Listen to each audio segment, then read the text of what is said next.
None.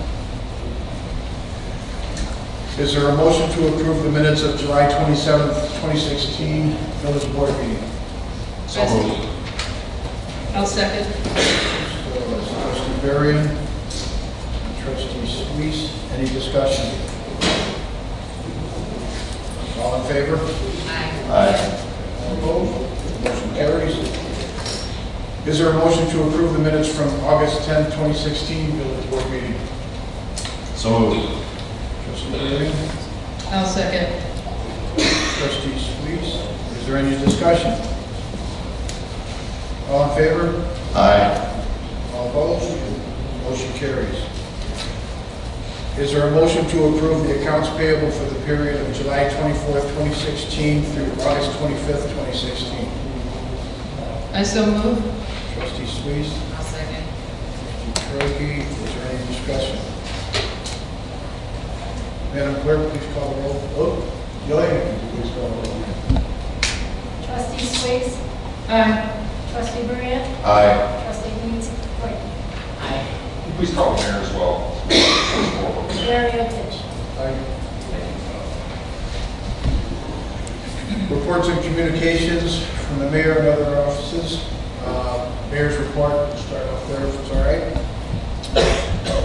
The community meeting room is now available for rental.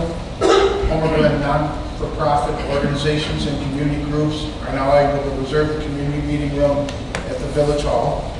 So please visit www.homerglenil.org or call 301-0632 for more information. Upcoming open house for Heritage Park. As you know, the Village Board is working with planning resources to develop a master park development for the Heritage Park. Public input is a crucial part of this project. An open house is tentatively scheduled for Tuesday, September 20th at 7 p.m. in the Village Boardroom, which we're in. At the open house, we will be discussing potential uses for the property and would welcome and value your input. Community-wide mosquito spraying. The community-wide mosquito spraying is tentatively scheduled to take place on or before Labor Day weekend after sunset, weather permitting. This is the fourth community-wide spraying this summer. Once an exact date is determined, it will be posted on the village's website. Residents can receive advance notice of spraying events by contacting Clark directly by signing up through their mosquito hotline at 1-800-942-2555 and asking to be added to the park notification list for the Village of Homer Glen. Residents will be asked to provide their name, address, and phone number, and this will allow them to receive a phone call from Clark the day of the village-wide spray. Larvicide control and treatment and drainage of detention basins is reoccurring throughout the summer months, in addition to the 4 monthly community-wide sprayings between June and September. Household hazardous waste drop-off event. Village of Homer Glen and the Will County Land Use Department are co-sponsoring a household hazardous waste drop-off here at the Village Hall on Saturday, September 24th from 8 a.m. to 3 p.m. This event is open to Will County residents only. Please visit the Village website for more information and a list of accepted items. That's my report. Next we'll go to the trustees. Start with Trustee Sweet. Thank you, Mayor. Reporting for the Homer Harvest Days Committee. As a reminder, Homer Harvest Days will be taking place on September 10 and 11 at the Trantina Farm. There will be new activities, new demonstrators, along with entertainment, free pony rides, history reenactors, craft vendors, hay rides, food and fun for all ages. The committee is seeking volunteers for pre and post setup as well as during the event. Please contact the Township Office at 708-301-0522 or visit the website at homerharvestdays.com for more information. That concludes my report. Thank you, Trustee Sweet. Trustee Turkey. I have nothing here, Mayor. Thank you. There's no report this evening, Mayor. So, is there a treasurer's report? Yes, Mayor, I have the Treasurer's Report of Cash and Investments at July 31st, 2016. It's the end of our first quarter for fiscal 17. It shows the general fund with cash and investments of $5,213,454.35. The special event fund had a balance of $97,244.35. The environmental fund had a balance of $65,315.16. Motor fuel tax fund had a balance of $3,188,639.90. The park and recreation fund had a cash and investment balance of $2,591,168.35. It does not include the July local MFT tax, which came in the first week of August. That amount was approximately $57,000. The debt service fund had a cash and investment balance of $1,710,432.54. Capital project fund had a cash and investment balance of $1,835,003.68. The EAB tree replacement fund had a balance of $454,319.11, and the last fund, the capital project bond fund, had a balance of $15,096,859.09 for a grand total, all funds, balance of $30,252,436.53. And that concludes my report. Thank you, John. Village clerk, there won't be a report. Village attorney. No report, Your Honor. Public safety official. How was your trip? Village manager. Just a brief update, the Chipotle Starbucks is coming along nicely. We should have build out of the shell by mid-October, and then internal build out will move on from there. Good. Yeah, I can see it's coming together very quickly. So, a lot of people are happy about that. With that, we have public comments. If you could please see if you can get it done in 3 minutes. If not, we are busy. Tim O'Mara.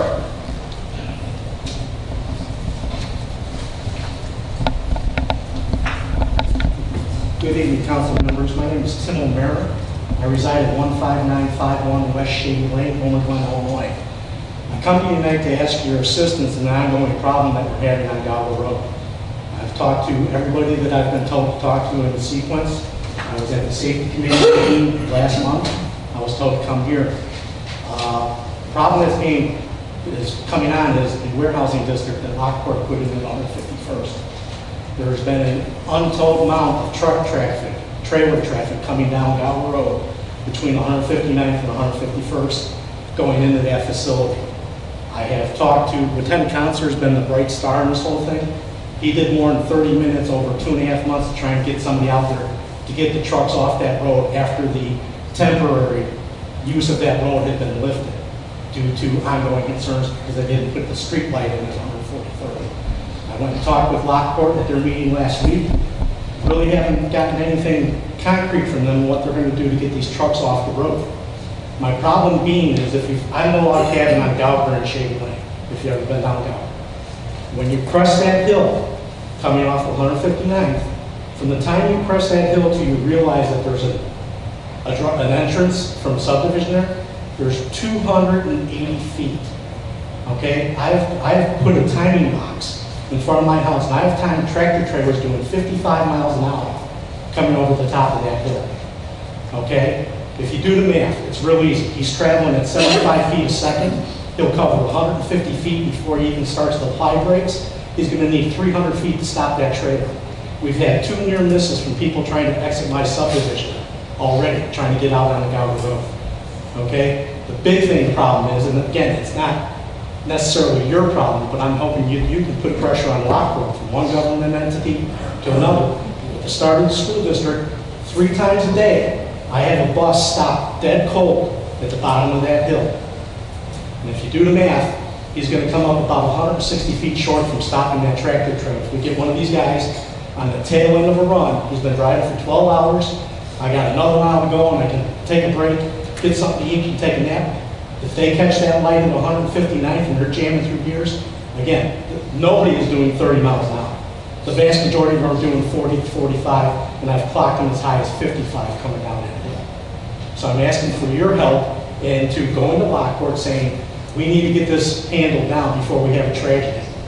Okay, they've got one warehouse that's fully operational. They're loading in another warehouse right now, and they're moving dirt on the third one. And again, that was a temporary situation, but these truckers continue to use that route. So either, and again, when I talked to Lockport, they were talking about, oh, we have all these governmental agreements. I said, you need to go to the guys that are in these warehouses and tell them to get it out to all their customers that are coming in. The rules were set when that place was put in, that all the truck traffic would come in off of 143rd. That's not happening.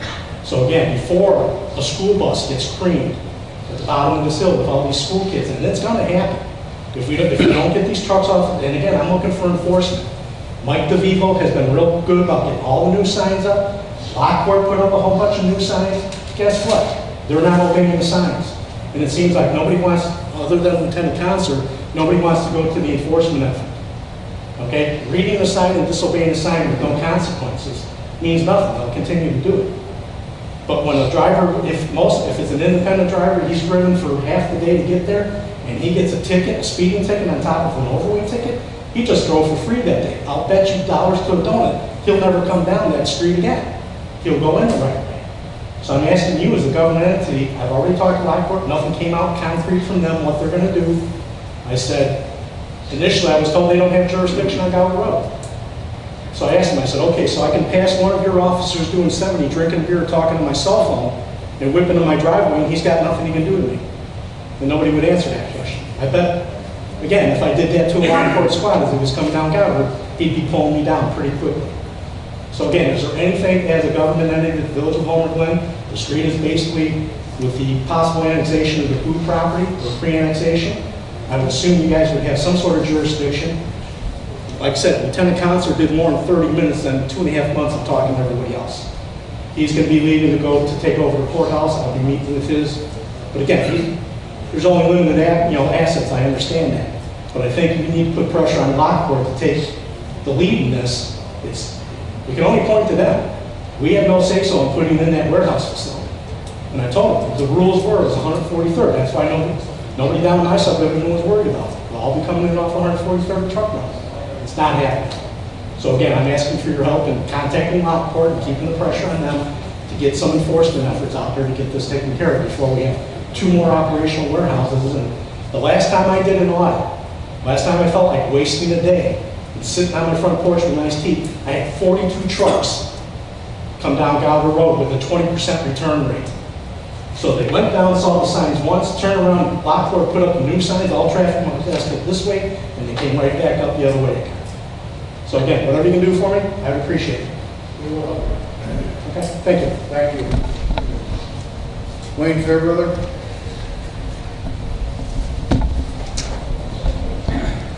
I'm Wayne Fairbrother, 14459 Colton Call Drive, Homer Glen.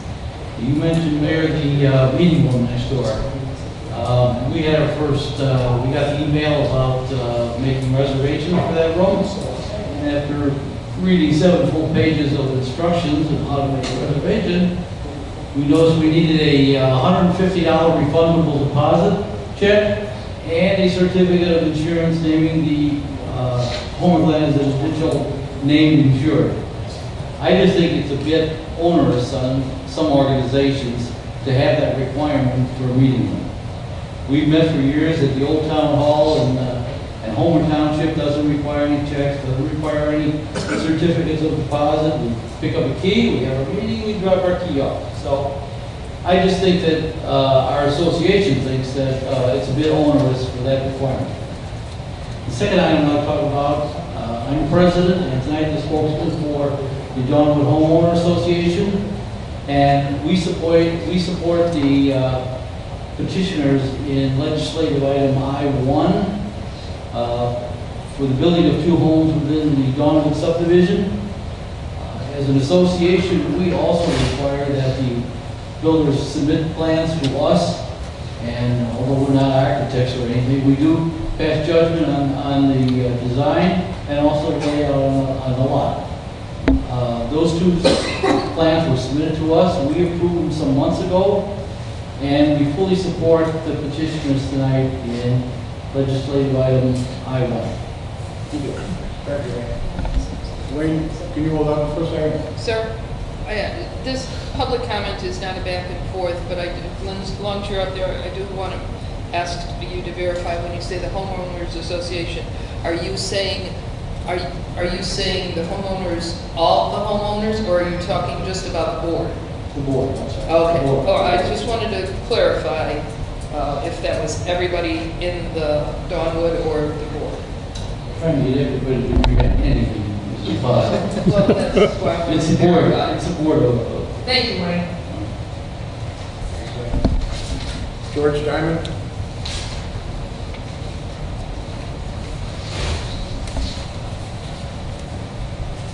Oh, I live at 135-59 Parkland Court, and I'm here to kind of disapprove of the building of the new homes that are supposed to be built right behind my home.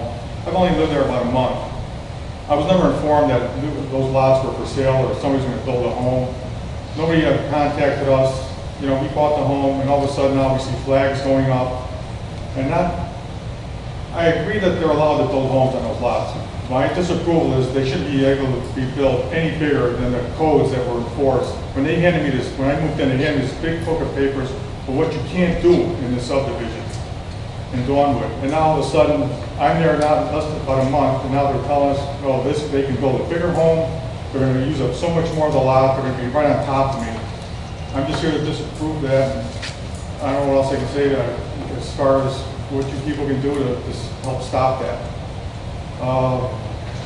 The reason why I think those lots haven't been built on, they are too small. So they need to go bigger and move back on those lots, and that's going to affect my home. I'm just here to, disapprove of that. And the other thing is, like Wayne just said, I didn't know, I talked to all my neighbors, and nobody even knew this was happening. I talked to all my neighbors, nobody knew that these homes are going to be built and take up more of the lot size. That's all I can say, and hope you people can help us out. Thank you. There were no vacations set outside of this round. Yes, within 250 feet, certified letters.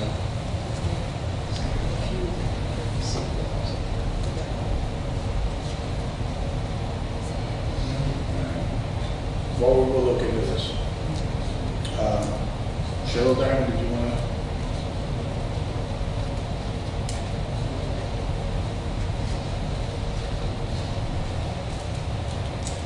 Hi. I just don't want to be repetitive with my husband. And the only reason I'm here is because I just wanted to express our concern, because I did get approached by Sharon, your trustee over there, and she physically saw everything that we were talking about regarding the property immediately behind me.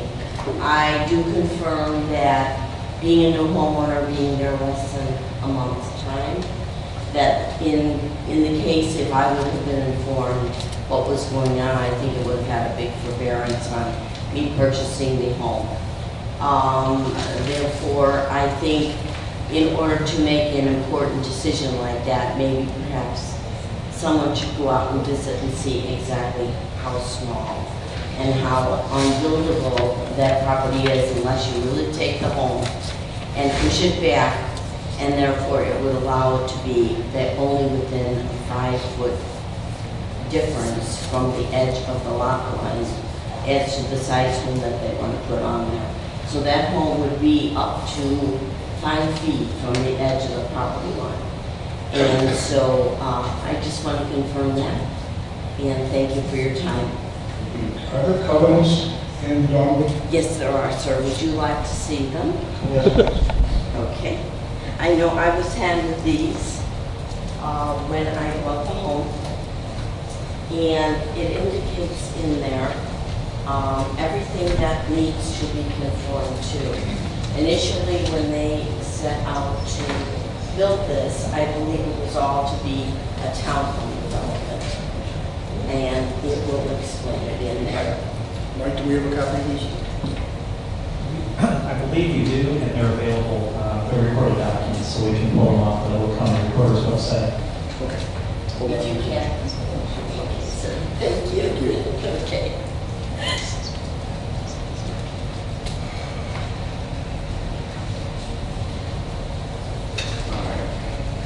Adams, Gas, Renica? No, I didn't kill that name. Oh, my name is Adam Gashinka. I live on 4452. I tried to build a house right next to me where I live, using the model wherever is the subdivision, and testing the property lines. I even shrink the house smaller, and make sure it's even with how the other houses in the subdivision. I am not doing anything what everybody did this subdivision. I own this lot for 13 years, and now the time I try to pay so many years of taxes and association and try to get it done, move it in, and get it over. I'm not doing anything else what's done before. And please let me hold it, let me go through this. Thank you.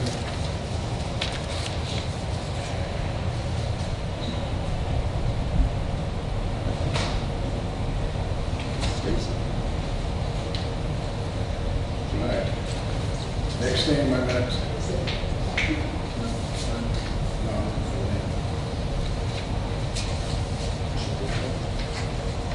All right. Looks like Janina Slavin.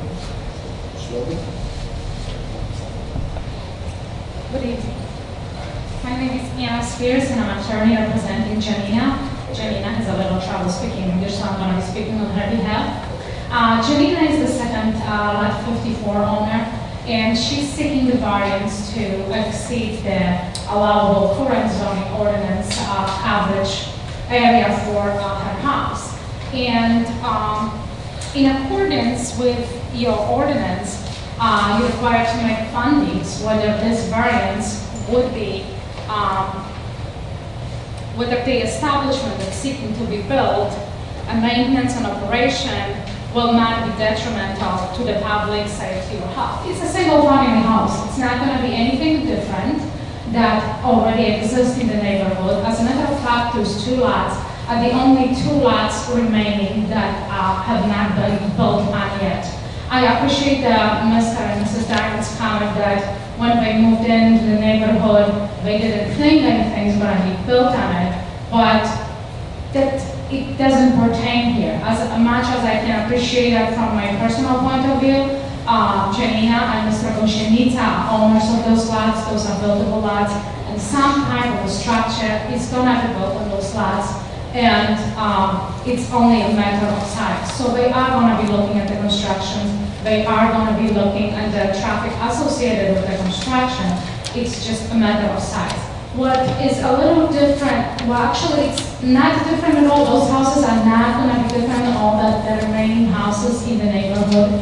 As a matter of fact, when those houses that are currently in existence were built, there was no zoning ordinance requiring on limiting the house size or the coverage size to 40%. There's plenty of houses that have a coverage in excess of 80 or even 90%.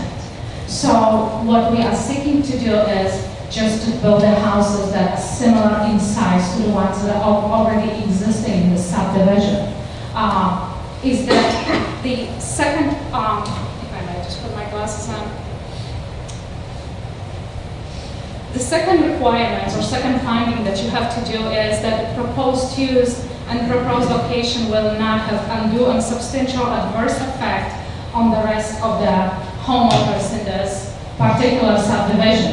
And it's not. It's going to be a built-a-new house. It's going to bring, if any, the property's values up for all other remaining owners. Having two unbuildable lots is actually not good for anybody. It's unused space. You're not collecting adequate amount of taxes for those properties, and those are actually an eyesore because nobody maintains them at this time. So when you're going to have two additional members of the community who are going to be participating and leading the members of the community, that's actually very good for remaining homeowners. The special special use will not be injurious or to enjoyment of other property owners. It's not, it's a single family home. The size is not gonna make any difference. Whether it's a small house or a bigger house, absolutely it does not affect other homeowners as far as their enjoyment of the property.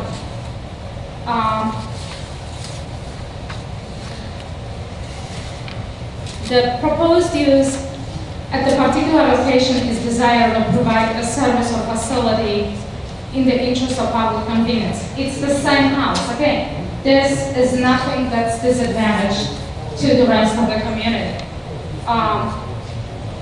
Proposed use in general is suitable for particular zoning. It is. This is zoned for the residential properties. This is going to be a residential property. It's going to be a single family home. Because of how the lot is shaped, why are we going over this 40% is because of how narrow the lot is. The house is going to be a little longer and more narrow. So the driveway, which affects actually percentage, because the coverage includes the house and the attached driveway, the driveway is going to have to be a little longer. But we're staying still within building lines. We adhere to all the building codes, and we're going to be substantially far from the actually border of the property to qualify, not to have any problems with any zoning building codes, any runoff waters or any of that. All of those issues have been addressed by the structural engineers, and all the permits and the drawing have been obtained. So actually, the house has been designed and by the same architect and the same engineer, structural engineer, which designed all of the other houses in that subdivision. So the exterior architectural appeal, as one of the findings here, is exactly the same. This is exactly the same house with minor modification as any other house in the subdivision. The adequate utilities, access to road, drainage, all of those have been addressed. That we're not going to be using any more roads because we're building a bigger house. It's a still single family house. We're not trying to make a motel over there. There is not going to be increased traffic because of that. It's single family home. What we're trying to, because we are building so much later than everybody else, we're trying to make more modern house. We're trying to appeal to the families right now and what we're looking for in the house. So that's why we are seeking the variance. The plans have been submitted to you, and there is nothing unusual. We don't have 10 living rooms, and we're not building a huge monstrosity here.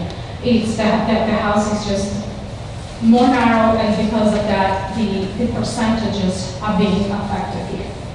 Thank you. Thank you. Glen McGarry.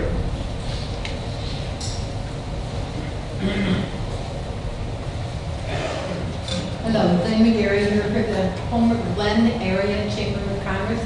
Just to remind you, our movie night's tomorrow night, 6 o'clock, Ruffled Feathers. Movie at dusk. There'll be food and drink available. It should be a good time, and I hope you come out. Thank you. Thank you, Lynn. Okay, that's it for public comments.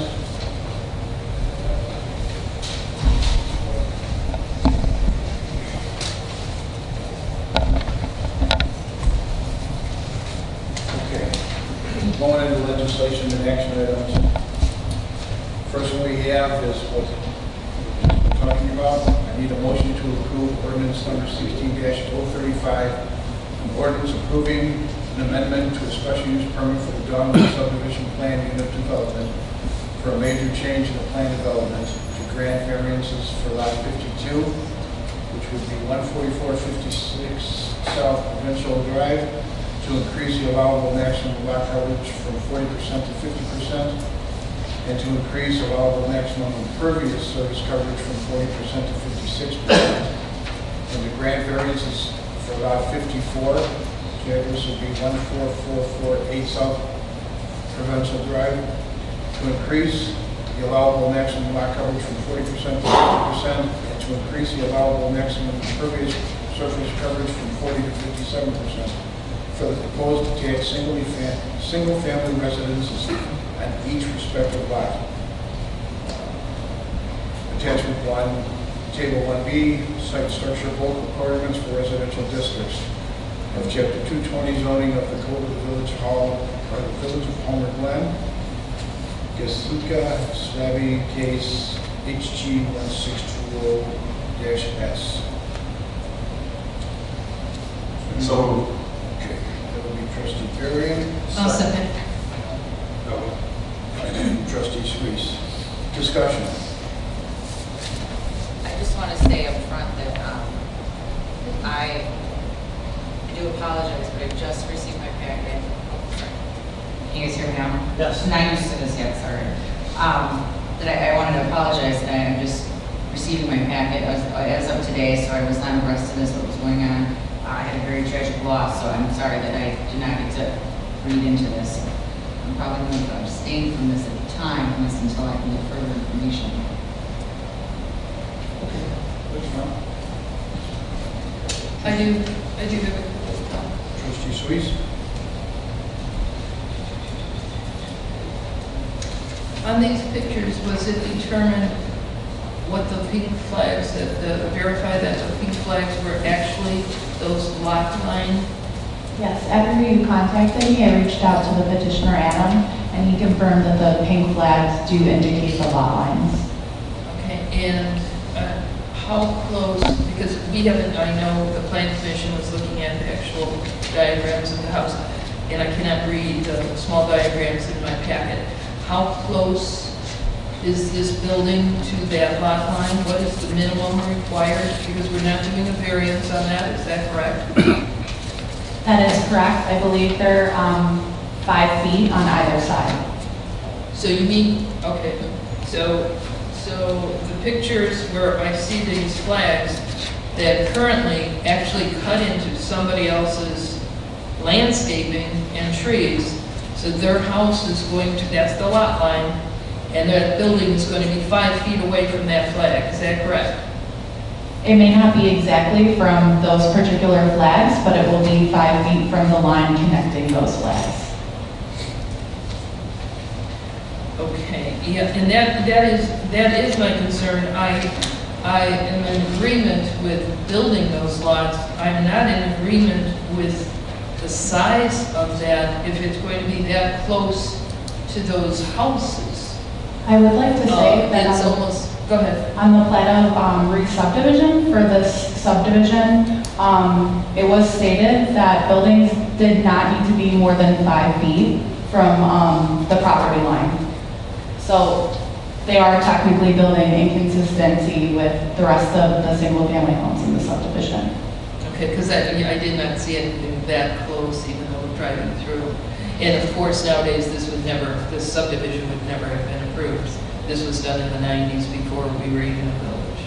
That is correct. If I could just ask, how many square feet are you building? How many of this is a home? Just roughly. this house is going to be about 2,600.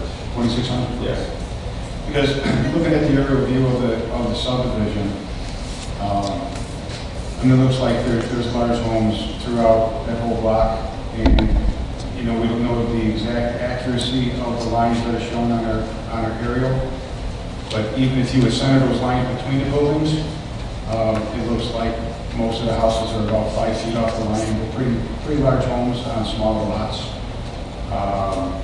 We have the spreadsheet here of what you gave us, and there are homes that are close to this house, and to be honest with you, when you go from 47 to 50%, 3%, it is to us maybe a lot, but when you figure how many inches that might be, I'm concerned a little bit about the 5-foot area from the lot line, but if that's what the ordinance says, and again, looking at the houses on the whole block, it looks like they're very close to each other on the sides. And in fact, not much yard there. So, and again, that's what you want, that's great. A lot of people, they want a beautiful home and a nice yard, and they do have that, so. I would just like to state that the chart that I left on each of your places at the dais of lot coverage and impervious surface coverage. This is for every single-family residence in the Dogwood subdivision. I put NA for most of the impervious surface coverage because I didn't want to guesstimate driveways and patios and those sorts of things.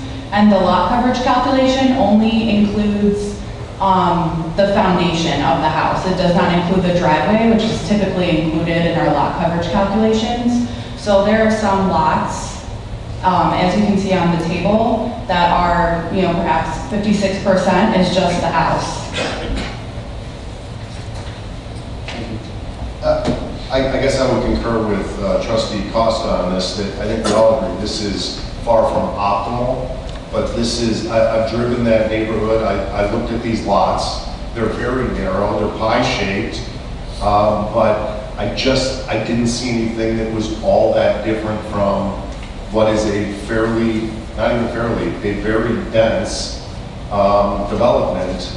And so I think for some of the reasons that Trustee Costa just said, it's not optimal, but I think it's a situation where these plans more than not fit what has already been built and approved in that area, whether we approved it or not.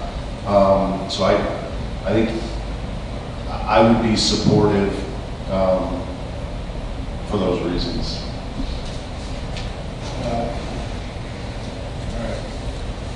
Can I ask a question? Is anyone here from 14444, which is one of the residents on the other side?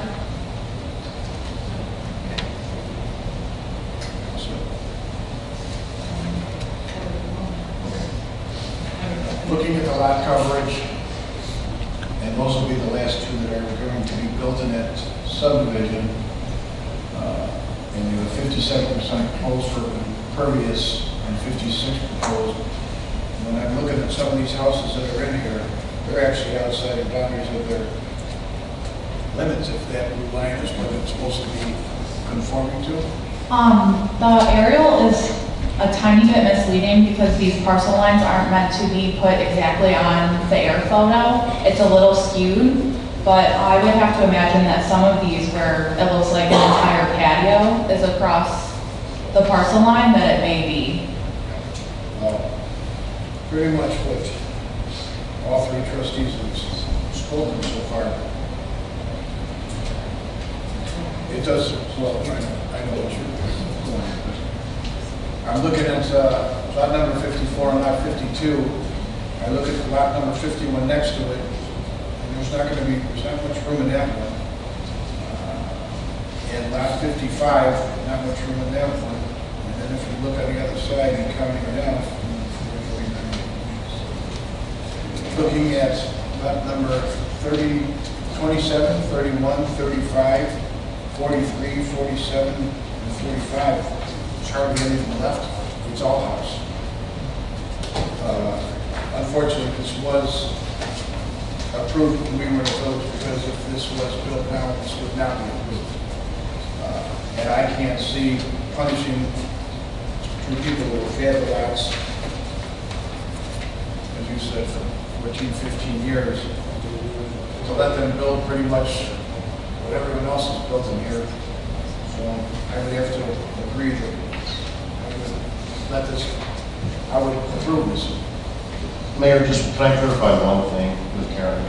I just want to make sure I have one thing right. On the lot coverage on the spreadsheet that we have in front of us, on the estimated lot coverages of all the various lots, they go anywhere from, looks like 30 to 57%. You're saying these estimates are without including the driveways, correct? Correct. I just used, Will County has a building shapefile for GIS, and I just used that to estimate what the approximate foundation square footage is. So this is just based on that. And so if we added in the driveways on all of these and did it from a very technical perspective, it would be more. It would be more than what's listed on the sheet. Correct. The 50% that's proposed on both of these lots includes the driveway. The driveway.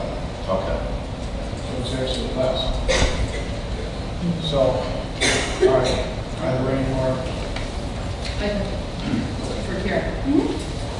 Okay, because I know there was some concern about how the length of the extension. So when I'm looking at the aerial, Yes. the house is not going to extend further back. So if somebody's standing in the back of these two houses on either side, it's going to match up. It's going to be even with that. It's not going to be extending out to more of a, No, these houses are being built within the lot lines. okay. Anything else? Mayor, just one last comment. I think specifically to Mr. and Mrs. Diamond, I certainly am sympathetic. If I lived in the area and I had an open lot near me or next to me, I think I'd feel very much the same way. I think this is just the difficult part of maybe what we do and decide. There's good points on both sides of this. And this is when I think maybe we feel more like a judge than when you have to weigh, good valid points on both sides. But at some point, I have to step back and think about what's government's role in this. And I just don't think these are all that different. You've got two taxpayers that have been paying on these lots and paying the property taxes. And so I just certainly mindful of Mr. and Mrs. Diamond, their comments earlier. And I agree with you. But at the same token, when you take it that the proposed 50%, you've got one lot number 45 that's at 56.3 without impervious coverage. And then when you start looking at the pictures and it's showing what the decks are, it looks like a hot tub in one, looks like actually a hot tub in a couple of them. And I know this might be not read exactly the way it's supposed to be, but they're extending outside of it. Mr. Diamond, which lot is yours? Lot.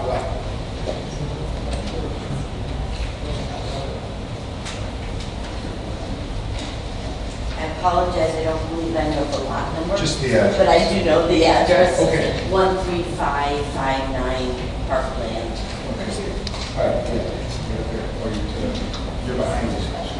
Yes, well, they're actually in front of them, but their backyard, the face of the backyard of these two houses are built And up. again, we are not in any way, shape, or form, okay, disagreeing with progress and allowing a home to be built. I'm not that kind of person, I'm not argumentative, and believe me, I know it's improper for me to not expect that a building should be put there. I think my main concern that I appeared here, as well as the meeting the night before, was that I think that it should remain within the sizing that was originally given, only for the reason because if me as a homeowner were to go to the homeowners association right now, and as buying my home within a short period of time, as I discussed, I'm still emptying boxes. I, at this point, am looking at getting an approval for a deck in the future. I do not have a deck at the back of my home, anything like that. I will have to conform with what the board will approve on that deck. Meaning size-wise, meaning what they're going to approve me to do. I just feel if all of us have to follow a rule and regulations, that's why I read that, that's why I was holding it in my hand. As a new homeowner, that was given to me at closing, and I'm only trying to conform with something that was handed to me. If I receive a set of rules, I feel it should be conformed to. And that was the only reason I have no, objection. They purchased the lot. They should have the ability to build. I have none whatsoever a reservation about that. And I just wanted to make sure that you agree with that. That is what I'm trying to stress here. Thank you. Thank you again for your time. Thank you. Sure. And people understand what you're saying, but if you have a lot coverage sheet in front of you, at the 50%, lot number 45 is at 56.3 without the driveway and without all the decking that they have in the back. So that could actually be more than 57%, that could be 60%, that could be more than 60. So it does kind of fall in line here. Karen will show you what we're talking about there. Oh, thank you. Yeah. It'll show you that basically everything that's going in there, from the smallest to the largest, is all within the regs of the building. They're staying within the lines. And that will, and again, I think it's just the main thing that we want to stress here is that is strictly the foundation that they're discussing. They're not discussing what type of a deck they're going to adhere in the back. Again, we put my deck up, which is not existing. We put their deck behind a home that is that much bigger. Will we be able to wave right across and say, hey, what you having for dinner? That is my only objection. I have no plans in mind for what I'm going to put behind my home. But again, I just feel that in order to make everyone happy, it should be, if you set rules, it should be agreeable to every homeowner. And as to the point that everyone was consulted or received a letter, I did consult with all of my neighbors that would have been in that 250 parameter, and none of them, beside myself, I did receive a certified letter.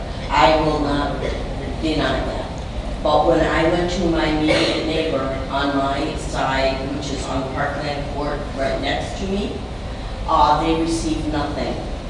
Also, the two townhomes immediately addressed across, they also are within that 250 circumference. They did not receive anything either.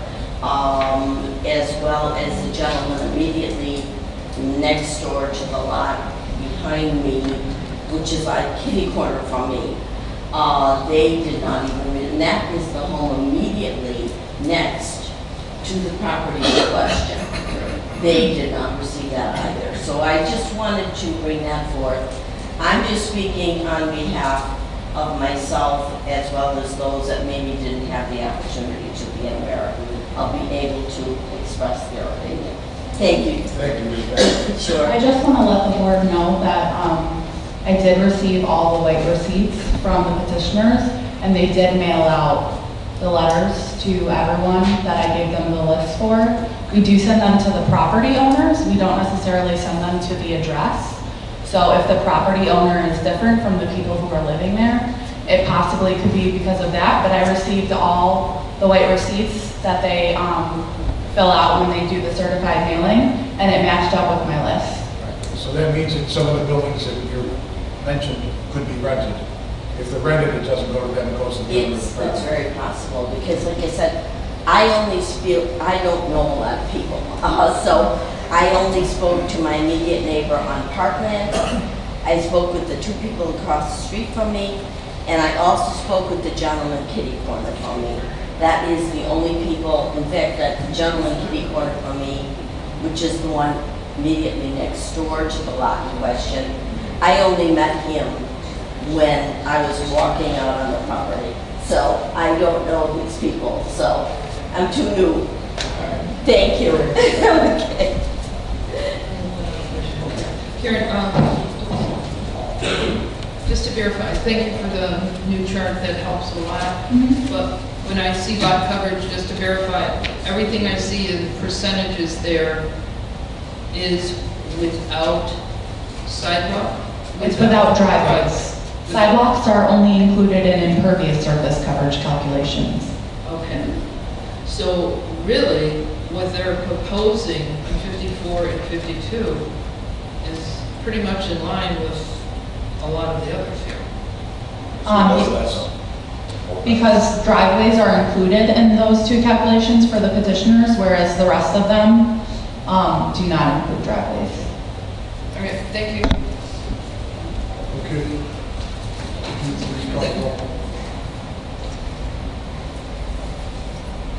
Trustee Costa? Aye. Trustee Sweets? Aye. Trustee Corky? And I'm saying, Trustee Brand? Aye.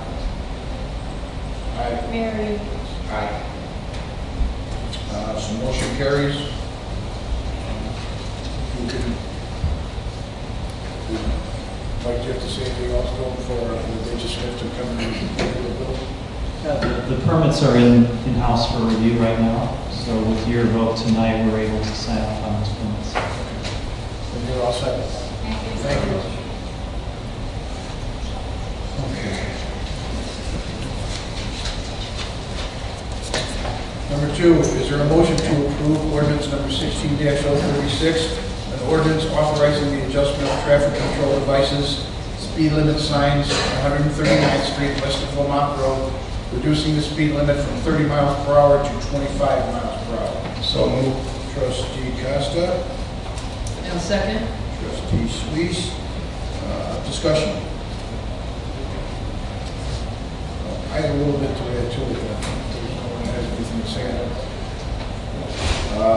it. Unfortunately, the street that we're talking about right now, with the traffic that does go up and down the street, before the road work started, they had it bad because they've been coming, I want to say, at least 5 years they've been coming before the safety committee.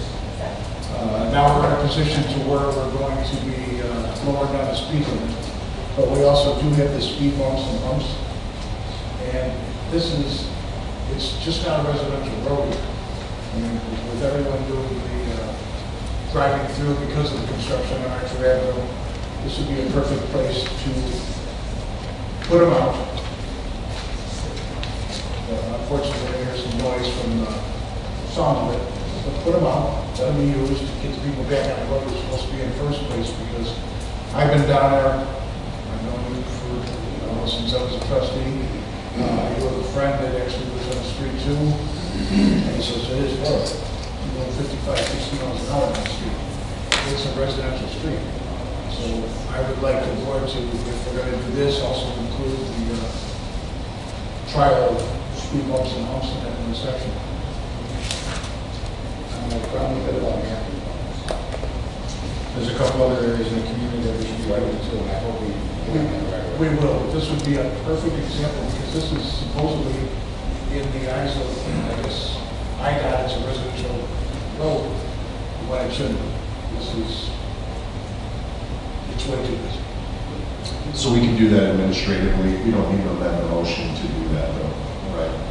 We have to amend the motion because now it's strictly full speed limit.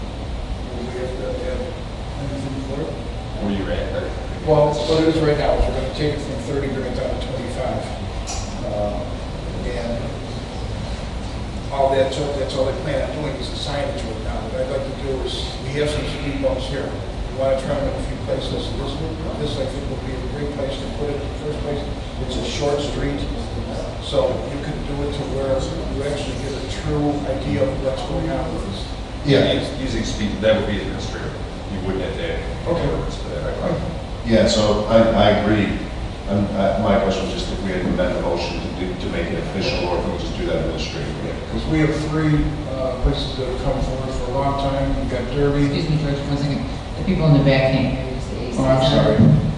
You've got Derby, Crystal Tree, and now your street. So I think that it would be a good shot, especially with your street, because it's a short one. So this way we have an idea of what it's going to do, what the noise is going to be, because that's the other thing that we have to start explaining to the other subdivisions that want this. If you put it out there, like I told you before, you're going to hear a lot of noise. How much, we honestly don't know.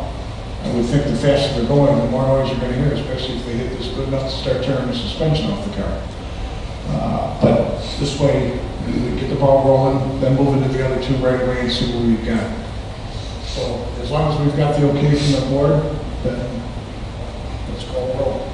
Is there anything else that you guys want to say? This would just be lowering the speed limit from 30 to 25 on 139th Street. Right, but we can go ahead and do the other without bringing it back. Okay. So with that, could you please call the roll? Trustee Sweets? Aye. Trustee Burriott? Aye. Trustee Nitzke? Aye. Trustee Costa? Aye. Mayor Coach? Aye. Okay, motion carries. I'll get the signs up for you right away, then we'll start working on speed bumps for the 3 communities we talked about. Thank you. Next, Village Hall, parking lot ceiling coating. Is there a motion to approve the proposal from Mrs. B Parking Lot Maintenance, Inc. for seal coating and striping the northwest parking lot at the Village Hall in an amount of $3,509.47? I so move. Trustee Suisse, I'll second. trustee Tracey, is there any discussion? I do have a question on, I know we take the lowest bid, but that bid was, it just said a seal coat. Do we assume that it's the coal tar emulsion pavement sealer? Because it does not state what it is. It just says clean and apply 1 coat of sealer with sand additive. And the other, which is just a couple $100 more, it does give a little bit more detail. I mean, do they all use the same type of sealer? I didn't see what was clarified, what was set out in the bid? Yeah, I mean, they're going to use the standard, pretty much the same materials, both companies. Okay, because then that second bid was, it says right out here, includes 1-year warranty, and there was nothing mentioned on this Mrs. B.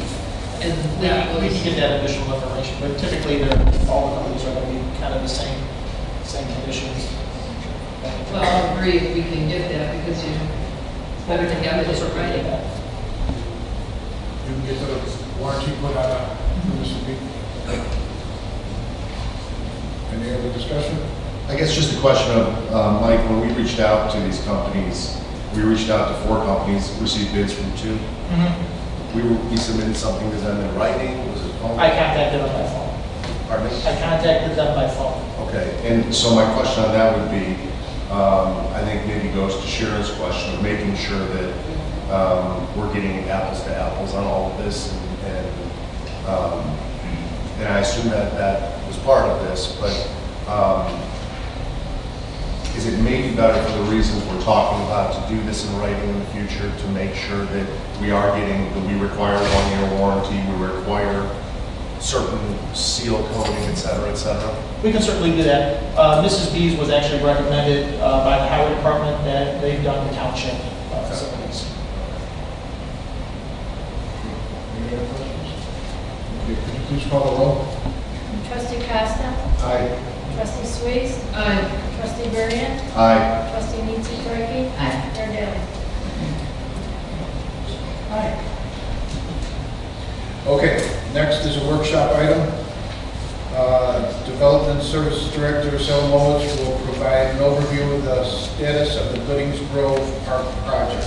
And just so we do have this on, make sure everyone's on the same page, this is Goodings Grove, not the school. Thank you, Mayor. Just to kind of give a little bit of a brief summary, Goodings Grove Park, it's located at the northern end of Greystone Drive.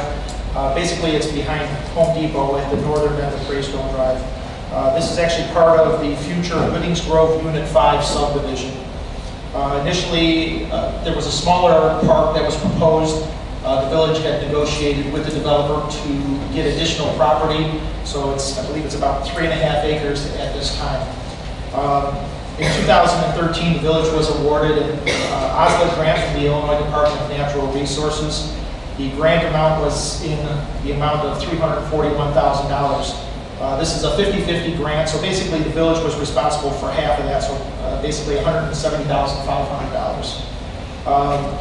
As part of that, the donation from the developer had provided $173,000 in cash as well, which the village was ultimately going to use as part of the, basically to pay for our portion of the grant funding. As most of you know, with the state of the Illinois budget, or lack thereof a budget, the grant projects were put on hold by the Illinois Department of Natural Resources in kind of early to mid 2015. In 2016, in April of 2016, the village did receive a letter from the Illinois Department of Natural Resources, which basically stated that yes, the projects have been put on hold. If you want to proceed with the project, you can go ahead and in a sense do it at your own risk, in the sense that If the grant funding is ultimately released, then the village will be reimbursed for the grant that it was actually awarded. But if for some reason the grant funding is not released, then the village would be responsible for the entire funding of the project. One couple of the things, the one thing to consider as part of the project is access to the park at this time. Right now, Greystone Drive doesn't quite extend fully up to the park, so as part of the project, we would ultimately have to do probably some kind of a temporary access to access drive, or potentially extend the road a small portion in order to get to the actual park property. And based on the engineering that's been done, and basically the engineering is approximately 85% complete for the project. So we are pretty close to an actual final bid document that could be put out for bid. It wouldn't take very long. Most likely, if we were to complete the projects, it's very unlikely that there would be enough time this year to build it. So it would be something most likely that would be a spring project for next year. So just, with the extension of the road and some additional items that were not originally included in the grant itself, there are some additional costs, approximately $80,000 plus, the potential for the roadway extension that would need to be considered as part of those costs as well. So 80 or 80? 80. Make sure we remember. Are there any comments? Mike, when I know the state stopped the funding, is there a deadline that this would be reinstated if the funding comes available? In other words, in 5 years, if they release the funds, hopefully it's way before that, would we still be eligible to receive the matching grant, or is it wiped out after a certain amount of time? I don't believe that there was any kind of stipulation in the letter that said there was a time frame. It really just said, if they're released in the future, then the village would get reimbursed. Mayor, one comment on that. I know we talked about this at the last meeting, about making it a workshop item, and talked about that there was a stopgap budget, in the 6-month budget that was passed, and investigate whether this was included in that stopgap budget. I've been working and trying to figure out if it was included in that budget and certify that it is, not just it may be, it may not be. A stopgap budget was approved. And so I've been trying to get this done, and just this evening, prior to walking in here, I got a phone call that it is in the stopgap budget, line item, this project is part of the OSLAD funding. It is approved and the money is coming. So that is certified and that is part of that budget. This project specifically, which I think in this area is only 1 or 2 projects that is getting that. So it's not only just on a spreadsheet, it is the money is coming. It's no longer well, if we have a budget, go ahead, risk it. If we never fund it, there may be other projects, OSLAD projects that are still under that. This is a project that was part of that stopgap budget, and it is coming. Timeline on that, no one's sure of yet, but we're not talking 2 years. The budget's been approved. So,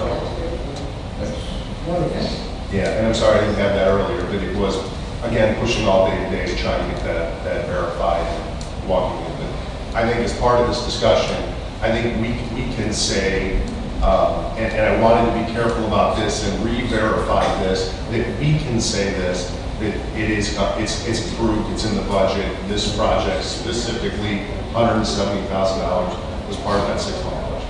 So, and I guess the point there is we can take that part of the discussion, I think, off the table of we are getting that money in the foreseeable future, meaning months, not 3 years.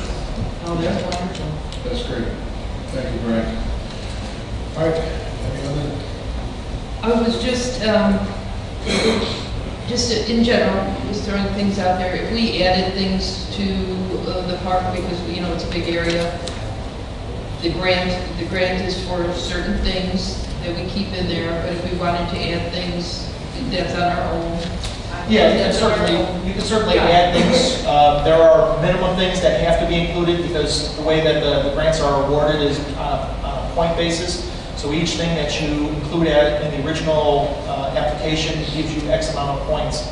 So basically that's how the grants are awarded on basically the total of those points. So you certainly can't take anything away that was in the original, but you can certainly add things to it, but then that would be at your own cost. Correct. Is there, in the parking lot, is the parking, was that part of the grant as well? No, I believe that was an item that was added afterwards. Yeah, okay. Could you please call the roll? Oh, no, there's no motion, it's just a workshop, so we know that we can come back and get this approved. Is this something we think we're going to put on the agenda next meeting? Yeah. Especially with great news. Well, great, yeah, I mean, it's something that, is been sorely needed.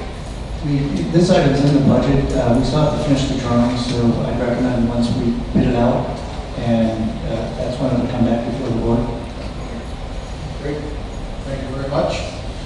Okay, with that. Mayor, I'm sorry, one more thing on that. Okay. Just to, I think, to make sure that we recognize that OSLAD grant and approved in that stopgap budget was certainly that project got included in that 6-month budget when many others didn't.